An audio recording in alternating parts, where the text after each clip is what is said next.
Today we will read a story about मत्स्य अवतार. आज हम मत्स्य अवतार के बारे में एक कहानी पढ़ेंगे. मत्स्य मीन्स फिश.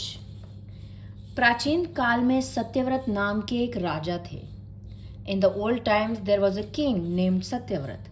वे बड़े ही उदार और भगवान के परम भक्त थे. उदार means generous. When we add words like बड़े ही means very, to intensify. So वे बड़े ही उदार थे means he was very generous. एक दिन वे कृतमाला नदी में तर्पण कर रहे थे. Kritamala is name of a river. नदी means river. So one day he was doing tarpan in this river. Now what is tarpan? Tarpan is an act of offering water mixed with sesame seeds sometimes. So one day he was doing this act of offering the water in this Kritmala river. उसी समय at that time उनकी अंजलि में एक छोटी सी मछली आ गई. Now Anjali also there is no proper English word for it, but when you fold your hands and they are up in the air, that forms when your hands are pressed together and up, that forms the anjali. Sometimes it's like the palm, sometimes when you have folded hands position and your palms are pressed together, that forms an anjali. Basically there's a space between two palms. So in this space came one machli. Machli means fish. उसने अपनी रक्षा की पुकार की. पुकार करना is to call out, and raksha means protection. So she called out for her protection. उस मछली की बात सुनकर राजा उसे कमंडल में अपने आश्रम पर ले आए. So उस मछली की बात सुनकर, बात सुनना is to hear what someone is saying. So hearing what this fish was saying, the king brought that fish to his ashram in his kamandal. Kamandal is a water pot carried by ascetics, and ले आए means brought. कमंडल में वह इतनी बढ़ गई कि पुनः उसे बड़े मटके में रखना पड़ा. So in this water pot she became so big that she had to be kept in a bigger pot. Matka is also a pot. Punah means again. इतनी बढ़ गई, she increased so much in size that she had to be kept. रखना पड़ा, had to be kept. रखना is to keep, रखना पड़ा, had to be kept. थोड़ी देर बाद वह उससे भी बड़ी हो गई. थोड़ी देर बाद after some time she increased in size even more. उससे भी बड़ी. So here a comparison is being done to show that they're using the word उससे भी बड़ी हो गई. And मछली is feminine, so everywhere you see the translation, the conjugation is हो गई. और मटका छोटा पड़ने लगा.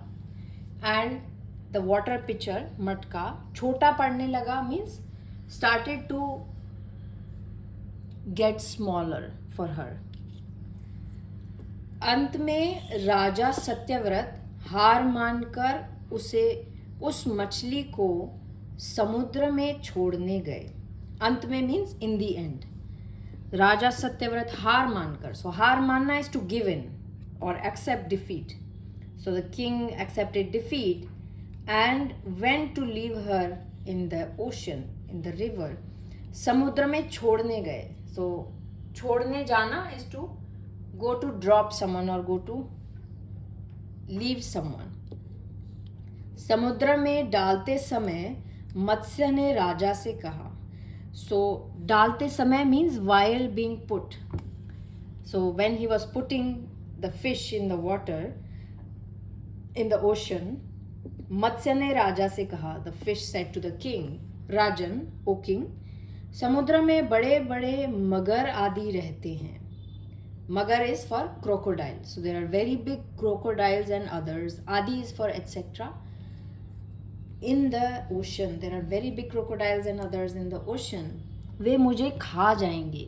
They will eat me. इसीलिए मुझे समुद्र में न छोड़ें. That is why don't leave me in the ocean. मछली की यह मधुर वाणी सुनकर राजा मोहित हो गए. Madhur means melodious or sweet. Vani is speech. Sunkar means upon hearing. So upon hearing the sweet speech of the fish, the king became so attracted. उन्हें मत्स्य भगवान की लीला समझते देर न लगी. So it did not take him long to understand this leela or this pastime of Matsya Bhagwan. Samajhna is to understand, and when we add this phrase der na lagi means it did not take long for him to understand. वे हाथ जोड़कर प्रार्थना करने लगे. He started praying with his folded hands. हाथ जोड़कर, and प्रार्थना करना is to pray and हाथ जोड़ना is to fold hands. Whenever you see the use of this lage is like you start to do something. प्रार्थना करने लगे, started to pray. मत्स्य भगवान ने अपने प्यारे भक्त सत्यव्रत से कहा. So मत्स्य भगवान said to his dear devotee, Satyavrat, आज से 7वें दिन, the 7th day from today, तीनों लोग प्रलय काल की जल राशि में डूबने लगेंगे. All the 3 looks will start drowning, डूबने लगेंगे. Again the use of lagna. Dumna is to drown. So डूबने लगेंगे will start drowning. So all these looks will start drowning in the water. जल राशि में, प्रलय काल की जल राशि में. Now प्रलय means annihilation. So they will start drowning, start getting annihilated. उस समय मेरी प्रेरणा से तुम्हारे पास एक बहुत बड़ी नौका आएगी. At that time, inspired by me, प्रेरणा से, मेरी प्रेरणा से तुम्हारे पास एक बहुत बड़ी नौका आएगी. नौका is a boat. You will receive, or a very big boat will come to you with my inspiration. तुम सभी जीवों, पौधों और अन्न आदि के बीजों को लेकर सप्त ऋषियों के साथ उस पर बैठकर विचरण करना. So विचरण करना means to wander about. And now the Matsya avatar is telling Satyavrat king that what he should do on this boat, he should take all the jivas, all the living entities, all the plants, or anna means grains, अन्नादि के बीजों को लेकर, so taking the seeds of all the grains, with the sapt rishis, take all of them and उस पर बैठकर विचरण करना, and sit on it and wander about. जब तेज आंधी चलने के कारण नाव डगमगाने लगेगी. आंधी is storm and Tej is like strong. When because of strong wind, strong storm, नाव डगमगाने लगेगी. डगमगाना is to waver. When the boat will start wavering, तब मैं इसी रूप में आकर तुम लोगों की रक्षा करूँगा. Then I will come in this form, इसी रूप में आकर तुम लोगों की रक्षा करूँगा. I will protect you. करना is to रक्षा करना is to protect. रक्षा करूँगा will protect. भगवान राजा से इतना कहकर अंतर्धान हो गए. अंतर्धान होना is to disappear. So saying this much, इतना कहकर he disappeared. अंत में वह समय आ पहुंचा. In the end, that time arrived. राजा सत्यव्रत के देखते ही देखते सारी पृथ्वी पानी में डूबने लगी. देखते ही देखते means in no time. So as king, in no time, all the earth started drowning in water. देखते ही देखते also means in front of him or in no time. So he was looking and the entire earth started drowning. डूबने लगी. Again use of lagna, started drowning. राजा ने भगवान की बात याद की. So the king remembered Bhagwan's words. उन्होंने देखा कि नाव भी आ गई है. He saw that the boat has also arrived. See the use of boat. The first sentence, used the word nauka, and now they're using now. Both of the words are for boat. वे बीजों को लेकर सप्तर्षियों के साथ तुरंत नाव पर सवार हो गए. सवार होना is to get on or to board. So he immediately got on board with the seeds and the Saptarshis. सप्तर्षियों की आज्ञा से राजा ने भगवान का ध्यान किया. So with this instruction or with this permission from the Saptarshis, the king meditated on Bhagwan.